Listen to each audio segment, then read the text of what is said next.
നോക്കൂ, ലീഗിൽ വലിയ രീതിയിലുള്ള ചർച്ചകൾ നടക്കുമ്പോൾ ചിലയിടങ്ങളിൽ ചെറിയ പൊട്ടിത്തെറികളും ഉണ്ടാകുന്നുണ്ട്. മണ്ണാർക്കാട് നിന്ന് 3 തവണ MLA ആയ N ഷംസുദ്ദീൻ ഇത്തവണ മാറി നിൽക്കണമെന്ന് ഒരു വിഭാഗം ആഗ്രഹിക്കുന്നുവെന്നാണ് മുസ്ലിം ലീഗ് മുൻ ജില്ലാ ജനറൽ സെക്രട്ടറി അഡ്വക്കേറ്റ് സിദ്ദീഖ് പറയുന്നത്. മണ്ഡലത്തിൽ നിന്നുള്ളവർക്ക് അവസരം നൽകണമെന്നാണ് ഈ ലീഗ് നേതാക്കളിൽ ചിലർ പാണക്കാട് സാദിഖ് അലി ശിഹാബ് തങ്ങളോട് ആവശ്യപ്പെട്ടിരിക്കുന്നത്. PMA സലാമിനെയും നേതാക്കൾ കാണും എന്നറിയാൻ കഴിയുന്നു. അതേസമയം ഷംസുദ്ദീനെ തന്നെ മത്സരിപ്പിക്കണമെന്നാണ് മറുവിഭാഗത്തിന്റെ ആവശ്യം വരുന്നത്. 15 വർഷമായിട്ട് മണ്ണാർക്കാടുന്ന് ഒരു MLA ഇല്ല.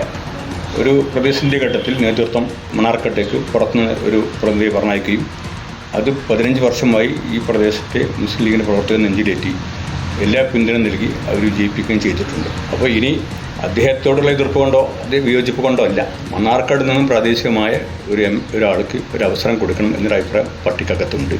മുസ്ലിം ലീഗിൻ്റെ UDFൻ്റെ സീറ്റ് എന്ത് വില കൊടുത്ത് നിലനിർത്തണം. അത് ഏറ്റവും ജയസാധ്യതയുള്ള സ്ഥാനാർത്ഥിയെ കണ്ടെത്തുക എന്നത്, മത്സരിപ്പിക്കുക എന്നത് നേതൃത്വത്തിൻ്റെ ചുമതലയാണ്. അപ്പോൾ ഈ രണ്ട് അഭിപ്രായങ്ങളും സമന്വയിപ്പിച്ചുകൊണ്ട് അത് പാർട്ടിക്ക് ഏതാണ് ഗുണകരമെങ്കിൽ ആ ഒരു തീരുമാനത്തിലേക്ക് നേതൃത്വം എത്തും.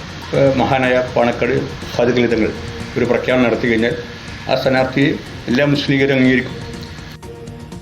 ഇക്ബാൽ അറക്കലാണ് വിശദാംശങ്ങളുമായി ചേരുന്നത്. ഇക്ബാൽ, അഡ്വക്കേറ്റ് സിദ്ദീഖിന്റെ വാക്കുകൾ തന്നെ നമ്മൾ കടമെടുത്താൽ ഒരു ഘട്ടത്തിൽ പ്രതിസന്ധിയിലായ സമയത്താണ് N ഷംസുദ്ദീനെ അവിടെ രംഗത്തിറക്കുന്നത്. പക്ഷേ 3 തവണ അവിടെ ലീഗിന് സീറ്റ് നേടിക്കൊടുത്തത് ഷംസുദ്ദീനാണ്. ഇപ്പോഴും അദ്ദേഹത്തിന് വിജയസാധ്യതയുണ്ട് എന്ന് കണ്ടുകൊണ്ട് തന്നെയാണ്, അല്ലെങ്കിൽ അതൊരു ഷുവർ സീറ്റാണെന്ന് മനസ്സിലാക്കിക്കൊണ്ട് തന്നെയാണ് ഇളവ് നൽകിക്കൊണ്ട് N ഷംസുദ്ദീനെ വീണ്ടും മത്സരിപ്പിക്കാൻ ഒരുങ്ങുന്നത്.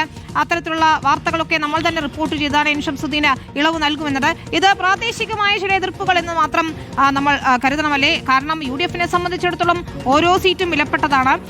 അതുകൊണ്ട് തന്നെ N ഷംസുദ്ദീനെ രംഗത്തിറക്കുക എന്നത് തന്നെയാണ് ശക്തമായ ആവശ്യമായി ലീഗിൽ തന്നെ ഉയരുന്നതും. എന്തായിരിക്കും പാർട്ടി തീരുമാനം എന്നതിൽ ആകാംക്ഷയുണ്ട്. മറുഭാഗത്ത് CPI കരുത്തനായ ഒരു സ്ഥാനാർത്ഥി ഇറക്കി മണ്ഡലം തിരിച്ചുപിടിക്കാൻ വേണ്ടിയുള്ള ശ്രമങ്ങളിലുമാണല്ലോ.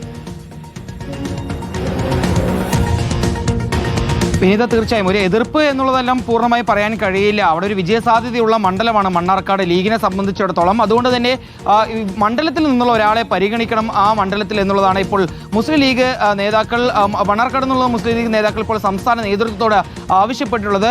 നോക്കൂ, 2006 അത് CPIയുടെ ജോസ് ബേബി വിജയിക്കുന്ന സീറ്റാണ്. LDF ആ സീറ്റിൽ വിജയിച്ചു വന്നിരുന്ന ഒരു സീറ്റാണ് മണ്ണാർക്കാട്. പിന്നീട് ആ 2006 ശേഷം അവിടെ ഇടതുപക്ഷത്തിന് വിജയിക്കാൻ സാധിക്കാതെ വന്നത് N ഷംസുദ്ദീന്റെ വരവോടുകൂടി. N ഷംസുദ്ദീൻ 2011 മുതൽ മണ്ണാർക്കാട് തുടർച്ചയായി മണ്ണാർക്കാട് UDFന്റെ കൈകളിലേക്ക് എത്തിക്കുകയായിരുന്നു, ലീഗിന്റെ കൈകളിലേക്ക് എത്തിക്കുകയായിരുന്നു. പിന്നീട് ആ സീറ്റിനെ കുറിച്ച് UDFനോ മുസ്ലിം ലീഗിനോ ഒരു തരത്തിലും ആശങ്കപ്പെടേണ്ടി വന്നിട്ടില്ല. 2011-ലും 2016-ലും 2021-ലും എല്ലാം മികച്ച ഭൂരിപക്ഷത്തോടു കൂടി തന്നെ വിജയിച്ച് മണ്ണാർക്കാട് UDFന്റെ അല്ലെങ്കിൽ മുസ്ലിം ലീഗിന്റെ ഒരു ഉറച്ച കോട്ടയാക്കി മാറ്റിക്കൊടുത്തത് N ഷംസുദ്ദീനാണ്. ഇപ്പോൾ വളരെ വിജയ സാധ്യതയുള്ള ഒരു സീറ്റാണ്. അതുകൊണ്ട് തന്നെ ഇത്തവണ മണ്ണാർക്കാട് N ഷംസുദ്ദീനെ മാറ്റി പകരം മണ്ഡലത്തിൽ നിന്നുള്ള ഒരു മുസ്ലിം ലീഗ് നേതാവിന് അവസരം കൊടുക്കണം എന്നുള്ളതാണ് പ്രാദേശിക ലീഗ് നേതൃത്വത്തിന്റെ ഒരു ആവശ്യം. അവർ കഴിഞ്ഞ ദിവസം തന്നെ പാണക്കാട്ടേക്ക് എത്തി സാദിഖ് അലി തങ്ങളെ കണ്ട് ഇക്കാര്യങ്ങൾ അറിയിച്ചിട്ടുണ്ട്.